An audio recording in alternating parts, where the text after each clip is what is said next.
Yo, what's going on? Welcome back to another episode. So we all have a lot of pressure in life, but there's one person who I probably wouldn't trade shoes with, and that is JJ McCarthy.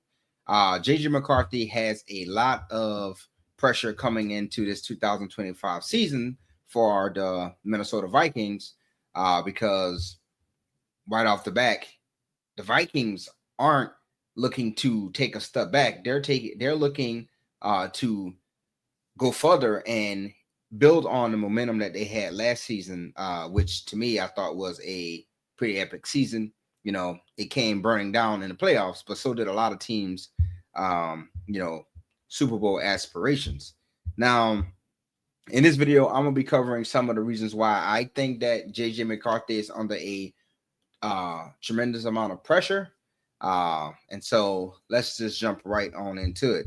So, like I always like to say, and I'm not trying to be offensive to anyone, but if you was living under a rock, then you may not know this. But if you watch NFL football, then you would know that the Minnesota Vikings had a pretty badass year last year. Sam Darnold had a very, very good season. He had a passer rating over 100. He threw for over 4,000 yards. He had 35 touchdowns and 12 interceptions in 17 games. And he got selected to play in his first Pro Bowl ever, right? And the Vikings was really surging. They had a lot of that as a team. That team had a lot of success, and they had they had a lot of team success and also a lot of individual success. Aaron Jones Sr. rushed for over 1,000 yards, and we all know what Justin Jefferson did. He had 1,533 yards and a shitload of touchdowns. And the Vikings finished 14-3. They finished second overall in the NFC North and fifth in the NFC as a whole. And we all seen that they had a very terrible game versus the Los Angeles Rams, where they lost 27-9 in the wild card game, right? Now, hearing all of those things, right, that puts JJ McCarthy in my book under a lot of pressure because the Vikings, well, how can I say that? Say this. A lot of Vikings fans, right? I have a few buddies that's Vikings fans, right? And they wanted the Vikings to keep Sam Darnold because they seen how successful Sam Darnold was in that offense, throwing it to Jordan Addison and Justin Jefferson, and being able to, you see him and Aaron Jones did, right? And it's really difficult when you are a football team and your offense has multiple ways to attack you, right? You can hand the ball off to the running back. Oh, I'm gonna throw it to Justin Jefferson. Oh, they double team Justin Jefferson.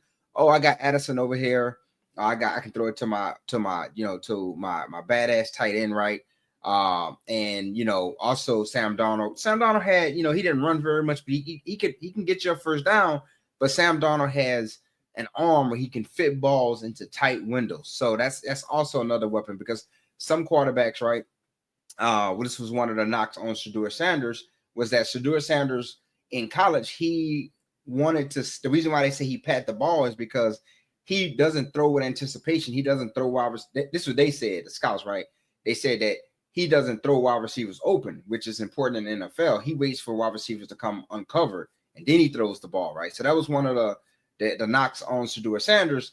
And Sam Darnold was able to do that, right? Sam Darnold was like, look, I know that Justin Jefferson is going to be running an in-breaking route. I'm snapping the ball. Justin Jefferson, my first read, I'm throwing it anyway because I know he's going to get open. And he's throwing it into the spot where Justin Jefferson is supposed to be, right? But now they let Sam Darnold go, right? They let him go, and that's showing confidence in the Vikings front office, the head coach, the GM, the owner, that they see something in JJ McCarthy. They're confident enough in JJ McCarthy to say, hey, Sam Darnold, we appreciate what you did for us, right? You helped Justin Jefferson have a phenomenal year. You had a phenomenal year. You made a Pro Bowl, took it to the playoffs, right? But we appreciate all of that. But we're going to go ahead and, take a pass and thank you for your service and send you back into Seattle because we're going to turn and we're going to put the keys to this organization and the success in the hands of JJ McCarthy, right?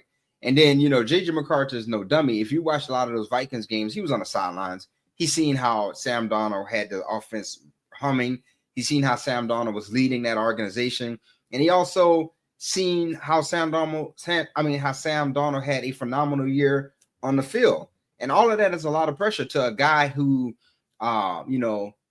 has no NFL regular season starting experience whatsoever. Also, it's pressure on a guy who wasn't asked to throw the ball very much at Michigan, right? They had a very good run game, had a very good defense. He wasn't asked to do much with the ball at Michigan, right? And so he's stepping into the starting role, coming off an injury, which is terrible. And he has these lofty expectations. Now, being a player in the NFL has a lot of expectations, a lot of pressure. Being a quarterback has a tremendous amount of pressure. But, some quarterbacks go to terrible teams, right? And then expectations, they got expectations like we want this guy to, change change the organization. But I think in most cases you can say that, like, okay, if you you're Shedeur Sanders, right? Let's say none of those other quarterbacks was on the Browns roster, right? No Joe Flacco, no Kenny Pickett, no Deshaun Watson, right? No Gillen Debra. And you was just Shedeur Sanders. And you had to turn this Browns organization around, right? There would be pressure on you, but people will probably be like, they're a few years away from really turning it around, right? So JJ McCarthy is stepping into a organization who is not looking to rebuild. They are looking to go back to the playoffs, definitely not to the wild card spot, but they want to go deep, and they want to be maybe first. They want to be they want to finish first place, and they want to win their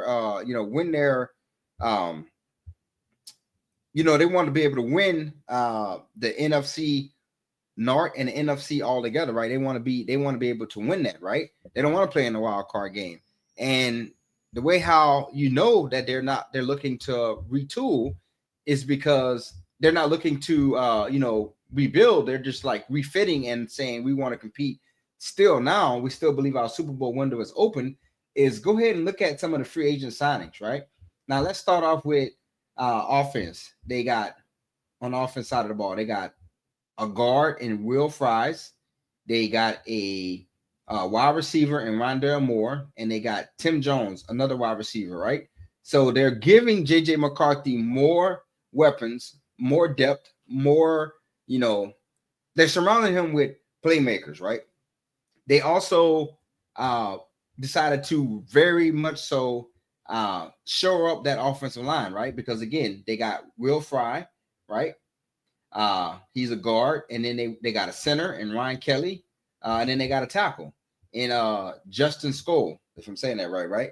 So they went out and got 1, 2, 3, 4, 5 players to shore up that offense, right? Whether it's along the offensive line or wide receivers, right? So hey, you got more weapons to throw it to besides Justin Jefferson and Jordan Addison. You got a few more wide receivers that can, rotate and give you some more options. And then we're also going to give you some more solid pieces on that offensive line.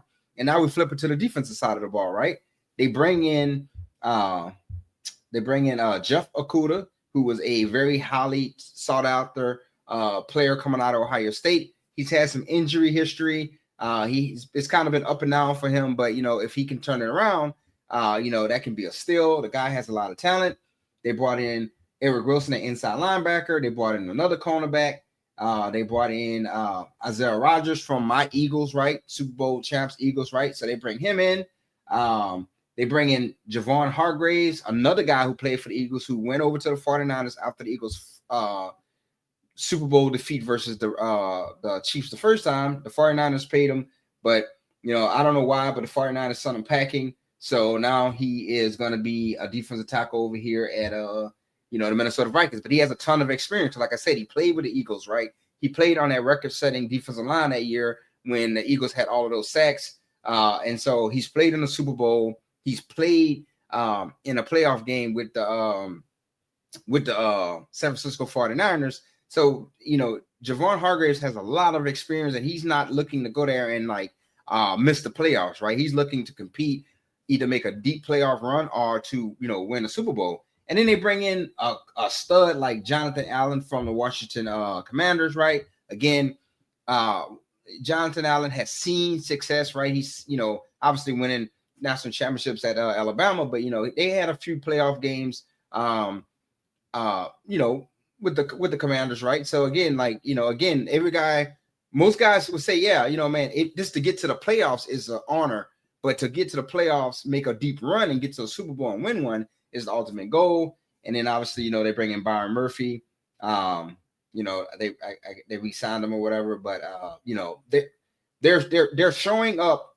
They didn't stop. They learned from what some of their weaknesses was last year, right, in the playoffs and in that regular season, and they're adding pieces, right? They're just adding pieces. They're giving JJ McCarthy a lot of protection, a lot of reassurances and protection on that offensive side of the ball. But they're also saying, hey, we're going to give you some guys on that defensive side of the ball that can go out there, maybe cause some turnovers, get some stops, and be able to turn that ball back over to the offense so they could, increase their opportunities to be able to go down the field and, score, which ultimately wins games. Right.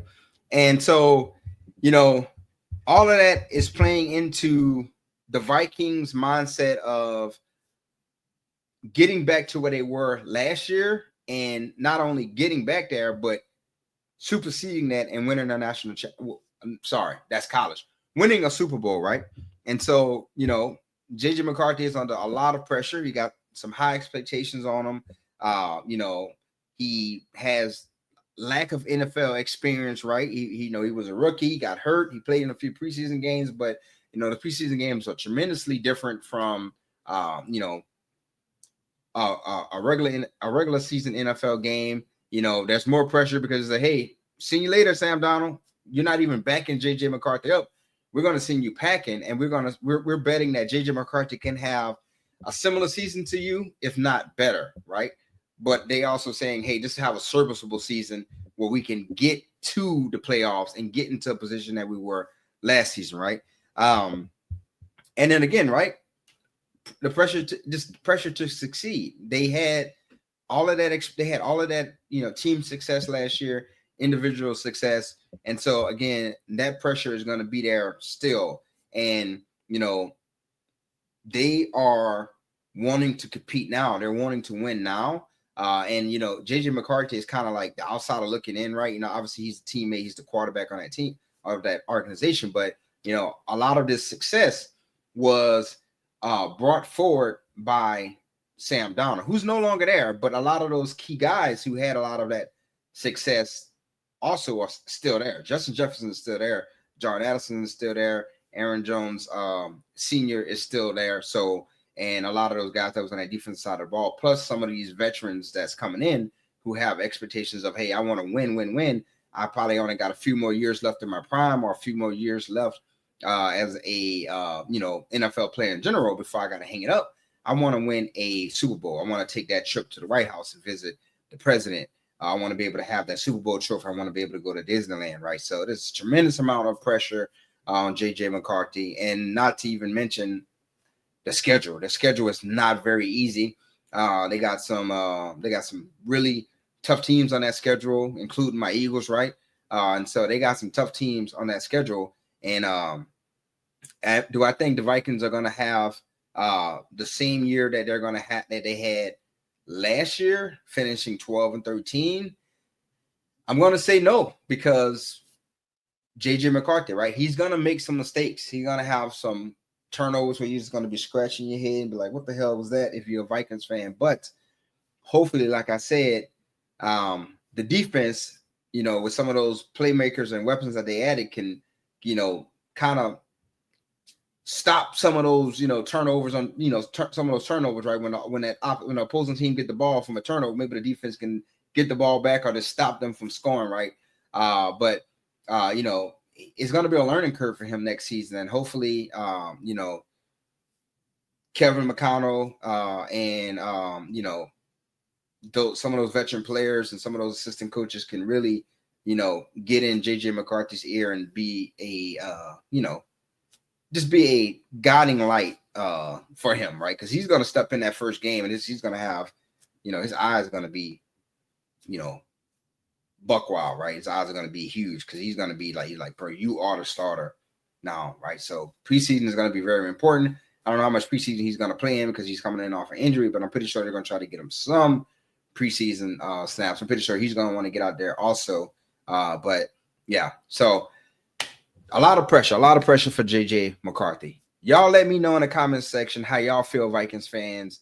What y'all think y'all going to do? Y'all think y'all going to be better than 14-3? I think y'all going to be a little bit under that. Y'all let me know how y'all feel in the comment section. If you're not a Vikings fan, please still comment.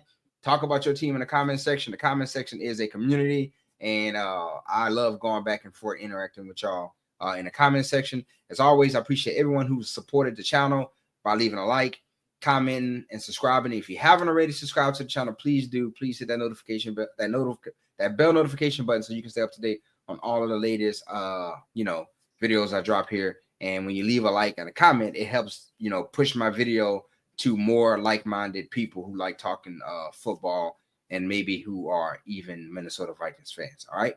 So until next time, it's your boy Daryl, and I'm out.